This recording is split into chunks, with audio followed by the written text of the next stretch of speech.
Hey, everybody, checking in from the NFL annual meeting in Palm Beach, Florida. This is the Breakers Hotel. Every general manager, head coach, and owner in the NFL right here at the Breakers. And I can guarantee you that right now I'm at the Breakers, but it's a little bit out of my price range to stay at the Breakers. And it's called the Breakers because about, I don't know, 50 paces that away is the ocean with waves crashing in from the Atlantic. So the big news is that, all the teams are represented here. So this is where stuff goes down. There's a lot of agents walking around the grounds as well. The two major topics for the 49ers, and not necessarily in this order, but let's go alphabetical. Brandon Aiyuk and Brock Purdy. I guess let's start with Aiyuk. His option bonus of nearly $23 million is due on Tuesday. That was seen as basically the time, the deadline for a trade to get done. And speaking to people here, it just doesn't seem like there's much of a market at all for Brandon Aiyuk because of that $23 million, $22.85 million option bonus that he's due on Tuesday, tomorrow. Because of that, as well as the fact that he's coming off an injury. The market isn't as strong for him, not even nearly as strong for him now as it was a year ago when he was going through his contract negotiations. Now, as far as his physical condition, he just had a meeting with Dr. Neil Alatresh from Southern California, looking at that right knee, the ACL. He had the torn MCL, which is non-surgical, but the ACL, they had to wait a while for the swelling to go down in that knee before he had the surgery. He's tracking well, according to General Manager John Lynch. He didn't want to put a timetable on it, but it certainly sounds like it's an early season thing, or there's some of the thought process too is that he might be ready to play really early in the season. I don't know if week one is a stretch or not, but it still might take a while, as it often does, to get fully up to speed and contributing in the way that the 49ers would like to see him contribute. Playing the kind of football and producing the kind of numbers that he produced in 2023 that led to him getting that big money contract a year ago. So anyway, not a stout market for him. 49ers fully expect him to not get traded tomorrow and remain with the 49ers. As far as signing him to that contract, a 4-year, $120 million extension through the 2028 season, John Lynch, of course, what's he going to say? But he said no regrets. They've loved Brandon Aiyuk as a player from the moment they drafted him, and they're expecting to get production out of him in the future.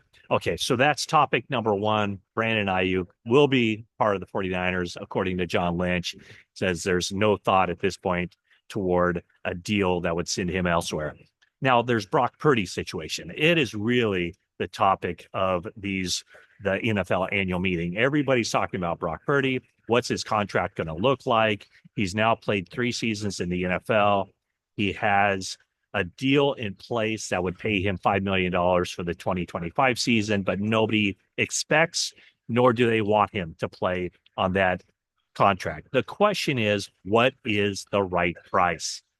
And you can ask 10 people around here. They all come up with a different number, what that price would be. John Lynch said that, he's hoping something will happen this offseason, hoping something will happen soon. And that kind of remains the process, or what the 49ers are looking at. They would they don't want any more drama. There was drama last year with Aiyuk. There was drama with Trent Williams. This is a quarterback. Both John Lynch and Kyle Shanahan have stated publicly, repeatedly, that as long as they're with the 49ers, they want Brock Purdy to be part of the 49ers as well. So, where does that contract come in? Is it around the $55 million mark? Is it a little bit less than that? Is it a little bit more than that? That is what everybody's looking at as far as what the potential would be, as far as what his contract and what would it take for a long-term contract with Brock Purdy. The point that John Lynch wanted to make was that whenever there's motivation on both sides to get something done, something generally gets done. So from the 49ers standpoint, and actually from Brock Purdy and his agent standpoint, you're walking, you're trying to thread that needle. Um, you could say the 49ers have leverage because he's scheduled to make $5 million. 49ers don't want to use that leverage because he means so much to the organization. From Brock Purdy's standpoint, say he has leverage because if it weren't for him, 49ers would be in a world of hurt after trading for Trey Lance and selecting him at number 3 overall in 2021. So Brock Purdy has, in essence, really bailed the 49ers out of a jam. But if they push too hard for, say, a $60 million contract, then you're in danger of just not getting a deal done. And if he has to play on $5 million, now he accepts the risk of trying to play a season on that amount. So it's something that nobody wants. I still think that something will get done. It's a matter of when. The 49ers are obviously hoping to get something done around draft time or even at the start of the offseason program. I'm sure they want to get it done before the start of free agency because once you get Brock Purdy in with his long-term contract, 49ers could also work toward an extension for George Kittle and for Fred Warner. So one of the interesting points is right now the 49ers, last year they were the highest spending team in the NFL at $85 million over the cap.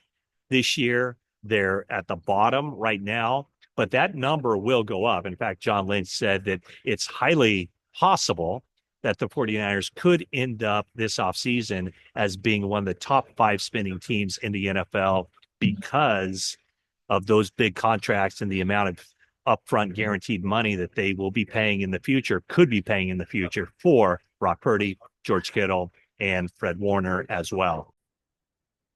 One thing that John Lynch did acknowledge was that this is a huge draft for the 49ers. They lost so many players, top name players, the names, and they haven't added anybody of significance, starting caliber, surefire starter. They haven't added anybody like that in free agency. So this is all about the draft. 49ers need to nail it, starting with the 11th overall pick. They have all those picks, 11 draft picks, 4 in the top 100, 8 in the top 160. So they do have to nail that. One position I asked John Lynch about, oh, by the way, the question I wanted to ask him was the lower spending, does that equate to lower expectations? And Lynch said, absolutely not. And the reason is because they still have a nucleus of a lot of star players, name players, and guys like Purdy, like Christian McCaffrey. And really, I get the sense that the 49ers feel like their hopes for this season really rest on Christian McCaffrey staying healthy. But McCaffrey, there's Brandon Aiyuk when he gets healthy. There's George Kittle, Trent Williams on the defensive side of the ball, Nick Bosa, Fred Warner, Deommodore Lenoir. So the 49ers are not saying this is rebuilding. They're cashing it in.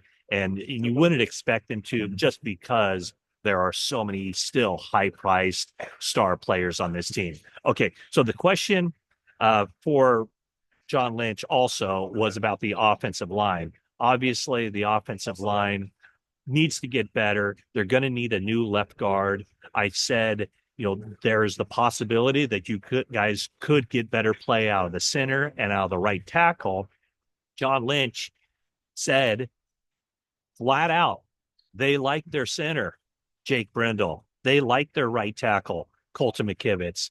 So don't expect those guys to be the subject or the target of 49ers trying to get better at those spots. It sounds to me like they like those guys, and whatever metrics they use or analysis they use, they're very happy with Jake Brendel and Colton McKivitz. Does it mean that they couldn't get replaced in the draft? Of course not, but just keep that in mind. My guess would be if the 49ers do decide to select an offensive tackle at number 11, that guy's going to play, and that guy would probably also be seen as the heir apparent to Trent Williams, who this could be his final season. You never know. But left guard, where Aaron Banks signed the big money contract with the Packers, that spot will need to be replaced. John Lynch said there are candidates on the team to replace him, such as Ben Barch, Nick Zakel, Spencer Burford. So that is the rundown from the NFL annual meeting. John Lynch met with the handful of Bay Area media folks here in Palm Beach, Florida. On Tuesday, Kyle Shanahan will meet with the entire media in these kind of cramped quarters. They have around breakfast time, so it'll be what it would be. Let's see, 7. So it'll be 4:45 a.m. Pacific time. He'll meet with the media here, and then a little bit later in the day, Jed York will be talking to the Bay Area folks. So that's the word from not West Palm Beach, from Palm Beach.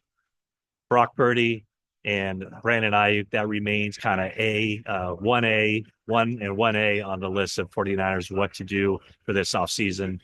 Brandon Aiyuk doesn't look like he's going anywhere. 49ers remain optimistic that they can sign Brock Purdy to the long-term contract, although nothing is solidified yet, and there's still work to do on both sides. So once again, thank you for watching this video.